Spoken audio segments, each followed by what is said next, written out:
Ay, naku, napakalamig pa rin po ngayon ng panahon. Oo nga. Ang sabi kayo ng mga netizens kung paano nila nilalabanan yan. Si Vince Morales, magbabasketball pa raw para pawisan siya. Yun, naka-exercise pa, di ba? Si Mary Grace Tercero naman, panlaban ang mainit na kape at mainit na sabaw. Ayun. May kasama pa raw yan na, wow ha, mainit na pagmamahal. Yun.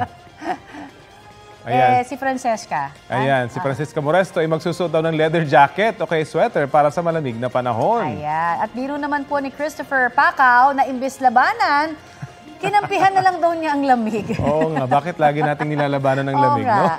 Ayan, mga kapuso, makisali po sa aming online talakayan sa iba't ibang issue. Kung may nais din kayo maibalita sa inyong lugar, ay mag-PM na sa Facebook page ng Balitang Hali. Kapuso, alamin ang maiinit na balita. Bisitahin at mag-subscribe sa GMA Integrated News sa YouTube. Sa mga kapuso abroad, samahan nyo kami sa GMA Pinoy TV at sa www.gmanews.tv.